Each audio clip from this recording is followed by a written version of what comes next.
নমস্কার বন্ধুরা, আমি হাসি খুশি মিঠুদি।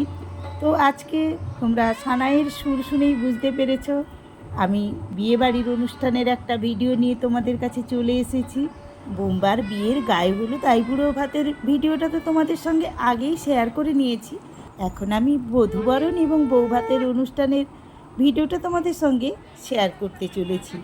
নতুন বউ প্রথমবার বাড়িতে এলে তো এক এক বাড়িতে এক এক রকমের নিয়মকানুন থাকে, তো সেগুলি এখন চলছে। মৌসুমি এখন তার ছেলে বৌমাকে বরণ করে নিচ্ছে, তারপরেই কিছু নিয়মকানুন আচার বিচার তো চলবেই। তো দেখো এখন ধান নিয়ে ওদের একটা খেলা আছে, সেটাই চলছে, কে কত বেশি ধান নিজের দিকে টানতে পারে। তো দেখো ওরা দুজনে খেলছে, সেটা তো ভারী সুন্দর লাগছে। আর এই দিকে বোনেরা একেবারে রেডি হয়ে গেছে কলসি নিয়ে নতুন বউয়ের কোলে তুলে দেওয়ার জন্যে। তো ওই কলসি যতক্ষণ না পয়সা দেয় ততক্ষণ ওরা নামাবে না। তো মুম্বা ওর বোনেদেরকে কিছু পয়সা দিল, তারপরে ওই কলসি নামালো। এটা একটা আনন্দ বলতে পারো, বা বোনের দাদার কাছে আবদারও বলতে পারো। তো এই রকম কিছু নিয়ম কানুন আচার বিচারের মধ্য দিয়ে নতুন বউ প্রথমবার বাড়িতে ঢুকছে। এই যে দেখো দুধে আলতার থালা রয়েছে, ওটি পা ডুবিয়ে ও আস্তে আস্তে হেঁটে বাড়িতে চলে যাবে। তো বন্ধুরা, তোমাদের এই ভিডিওটা কেমন লাগছে আমাকে কমেন্ট করে জানাবে। ভালো লাগলে লাইক করে শেয়ার করে দিবে। আর যেসব বন্ধুরা আমার এই ভিডিওটা নতুন দেখছো তারা আমার চ্যানেলটিকে সাবস্ক্রাইব করে দিয়ে পাশে থাকা বেল আইকনটিকে অল করে দিয়ে আমার পার্মানেন্ট বন্ধু হয়ে যাও। তো বন্ধুরা দেখো, নতুন বউ ভাতের জন্য একেবারে রেডি হয়ে গেছে, তার সাথে আমিও রেডি হয়ে গেছি। এই দিকে দেখো বৌমা আর বৌমাকে কি সুন্দর লাগছে, ওরা দুজনে রিসেপশন হলে বসে পড়েছে। এটি হচ্ছে আমাদের বড় বৌমা রাধিকা, দু জায়ে মিলে একটু ফটো তুলে নিয়েছে। আমিও কিছু ছবি তোমাদের সঙ্গে শেয়ার করে নিলাম। একে একে করে গেস্টরা আসতে শুরু করে দিয়েছে, নতুন বৌমার মুখ দেখছে, তার সঙ্গে ফটো তুলছে। প্রত্যেকেই বিয়েবাড়ির আনন্দে মশগুল।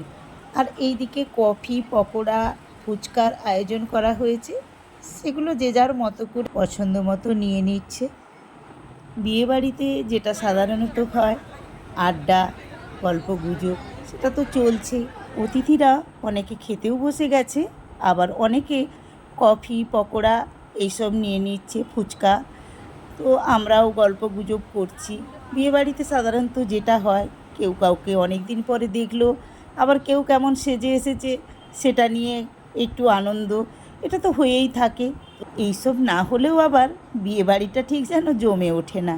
আমাদের পাশাপাশি রুনা, ববি, তিতিন ওরা সব চলে এসেছে।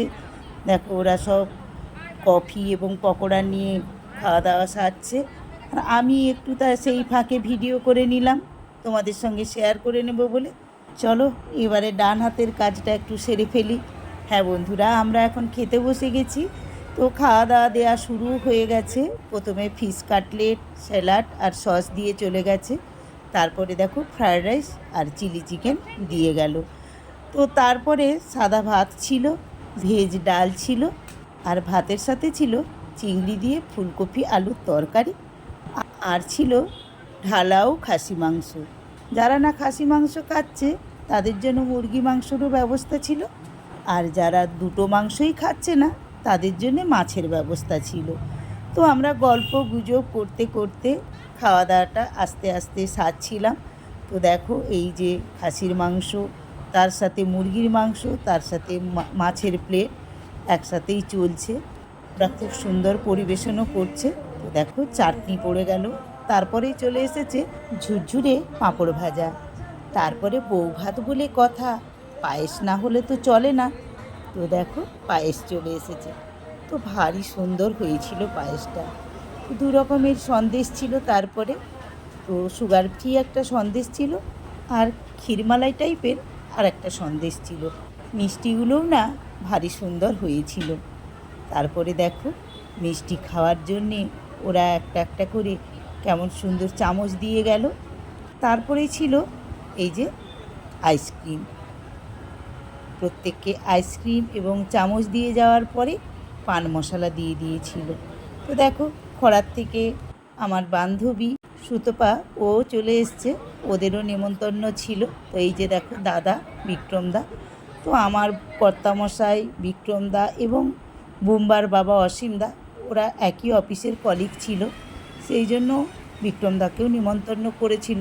তো আমাদের ঘাটাল থেকে একটু দূরে 8-10 কিলোমিটার দূরে খরার বলে একটা জায়গাতে বিক্রমদার বাড়ি। তো ওরা ওখান থেকে এক ডাক্তারবাবু সঙ্গে গাড়ি করে এসেছিলেন। তো যাই হোক বন্ধুরা, আমার ভিডিওটা আমি এখানেই শেষ করব। আমার কয়েকটি বোম্বার বিয়েতে তোলা ছবি তোমাদের সঙ্গে শেয়ার করে তোমাদের এতক্ষণ ভিডিওটা কেমন লাগলো অতি অবশ্যই আমাকে কমেন্ট করে জানাবে। পরের ভিডিওতে আবারও তোমাদের সঙ্গে আমার দেখা হবে, কথা হবে। সবাইকে শুভরাত্রি জানিয়ে শেষ করলাম।